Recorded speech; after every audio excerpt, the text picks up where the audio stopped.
Rabu dini hari, warga Kelurahan Batu Ampar, Kecamatan Keramat Jati, Jakarta Timur, dikejutkan dengan pembunuhan saudara-saudara.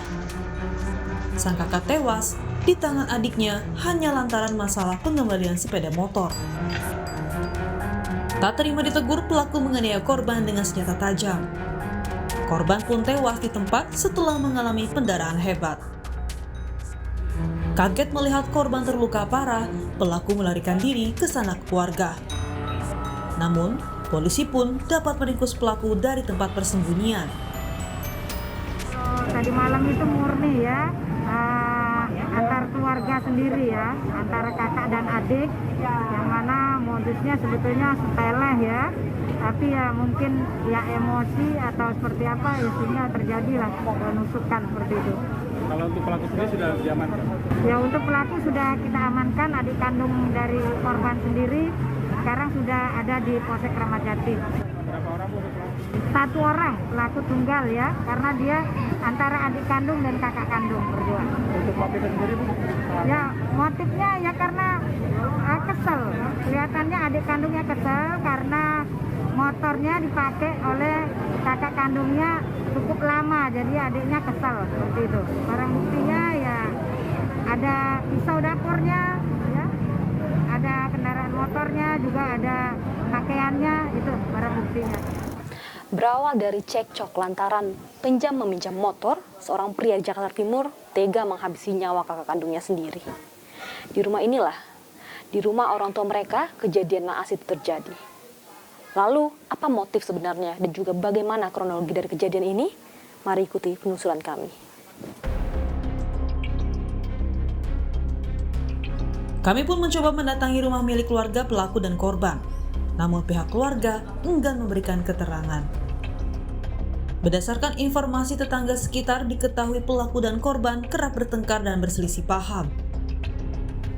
Senada dengan warga, ketua lingkungan setempat juga membenarkan jika pelaku kerap bertindak temperamental. Tidak hanya kepada korban, pelaku kerap bertikai dengan anggota keluarga yang lain. Ini terkait dengan kejadian pada minggu lalu, seorang adik membunuh kakaknya perihal motor gitu Pak. Ini gimana sih Pak sebenarnya kronologi dari kejadian ini pada malam hari itu Pak? Jadi saya hanya dapat info dari tetangga, dari warga ya, datang ke rumah, menginformasikan bahwa terjadi pembunuhan adik dan kakak. Nah, pada pukul 3:30 ya, kemudian saya tanya, pelaku si korban ini masih bisa diselamatkan nggak gitu kan? Ternyata dia bilang sudah tidak bisa diselamatkan. Kebetulan di sebelah itu kan ada dokter juga yang tahu lah ya, dokter. Kemudian dicek sama dokter tetangga itu, ternyata emang udah tidak bisa ditolong. Berarti keadaannya kondisinya meninggal di tempat pada saat itu Pak ya? Kemudian kita hanya bisa kontak ke polsek aja. Kemudian dari polsek baru datang. Pak, kemudian informasi yang Bapak dapatkan, penyebab dari cekcoknya kedua saudara ini tuh karena apa begitu Pak? Jadi infonya dari keluarga itu masalah peminjaman motor. Gitu. Adiknya minjem sama kakaknya karena itu motor kakaknya. Gitu. Mungkin batas waktunya ya untuk pemulangannya dikembalikannya agak telat atau gimana gitu. Jadi kakaknya mau pakai, tidak ada motornya. Gitu. Jadi itu yang memicu kemudian ya Pak ya. Pak, lalu kemudian apakah memang kedua saudara ini tuh emang sering berkelahi? Hari-harinya tuh bagaimana sih Pak kedua pelaku baik juga korban ini Pak? Kalau untuk seringnya sih kurang ini jelas gitu ya untuk seringnya. Kalau untuk pernah gitu ya, kecil-kecil lah, ribut-ribut kecil gitu. Sempat direlai juga sama warga setempat gitu. Nggak sampai terjadi pembunuhan seperti ini gitu.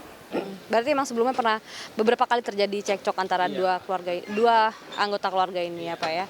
Pak, kemudian untuk pelaku kan masih bisa dikatakan bukan anak di bawah umur, cuman relatif masih muda begitu Pak.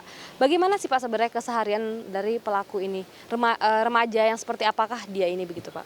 Jadi dia ini kan emang sudah putus sekolah, kemudian dilanjut dengan sekolah kejar paket.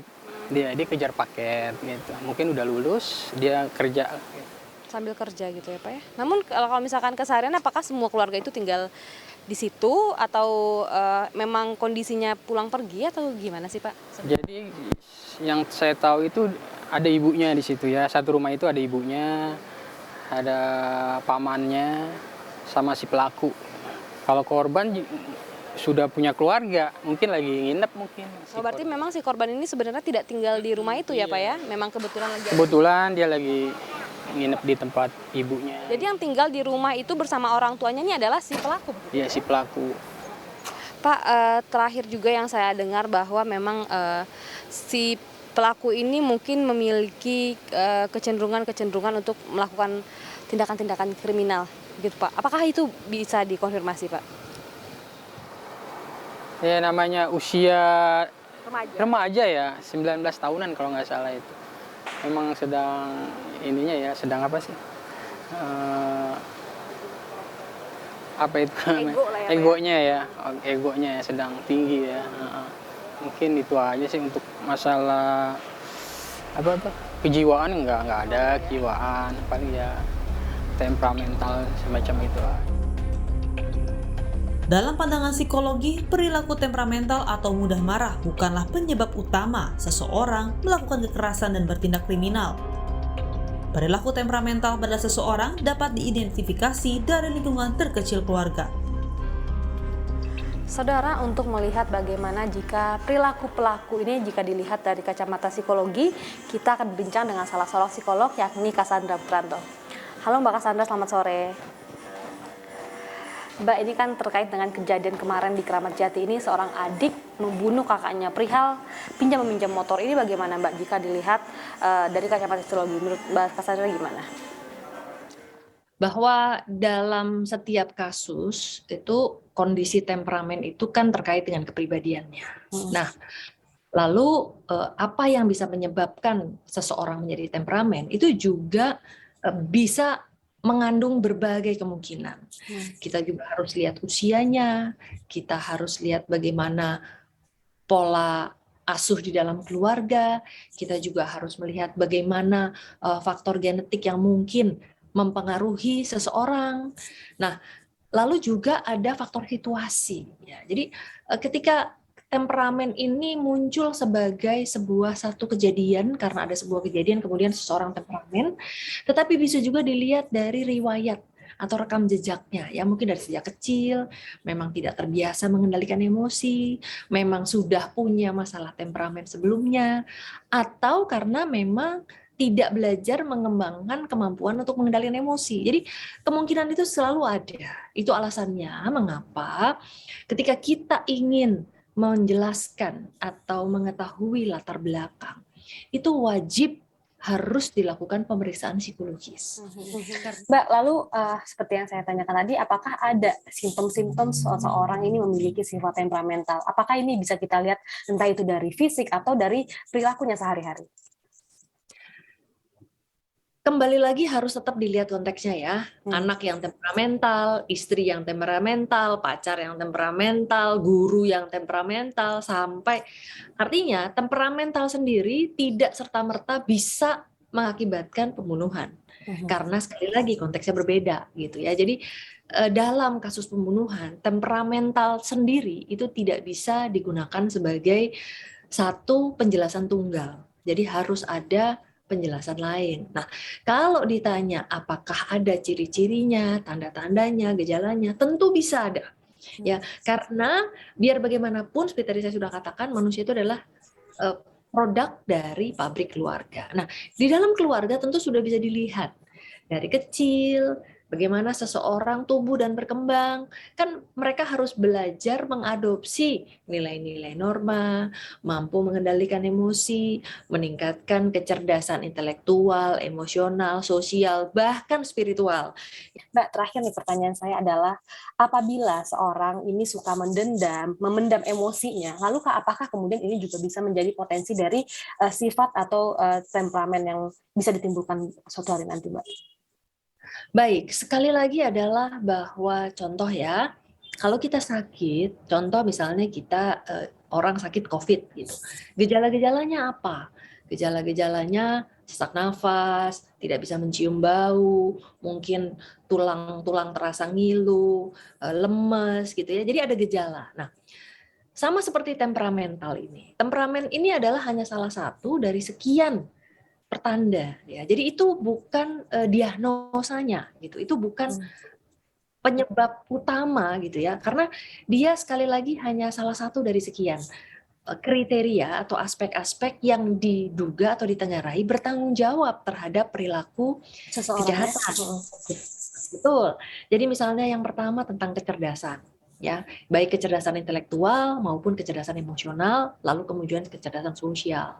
Lalu kemudian tadi soal ketidakmampuan mengendalikan emosi. Lalu kemudian juga mungkin ada riwayat, nah tadi tidak bisa mengendalikan amarah, jadi punya anger issues dari kecil misalnya, atau temperamental itu tadi, atau mungkin punya pemahaman nilai norma sosial yang rendah, atau memang punya keterbatasan dalam membangun hubungan interpersonal atau komunikasi begitu ya. Jadi sekali lagi jangan sampai juga masyarakat punya kesalahan dalam mencerna atau memahami bahwa masalah ini hanya di masalah temperamental saja. Kemudian ada faktor-faktor lain ya Mbak ya? Betul sekali ya, jadi ada faktor lain. Nah, Cekcok antar keduanya ini diawali ketika pelaku D tidak terima ketika ditegur oleh kakaknya saat terlambat mengembalikan motor. Dan kemudian berakhir dengan tewasnya sang kakak. Saat ini pelaku D sudah ditahan di Polsek Kramat Jati untuk mempertanggungjawabkan perbuatannya. Rizka Ananda, Leo Taufik, Kompas TV, Jakarta.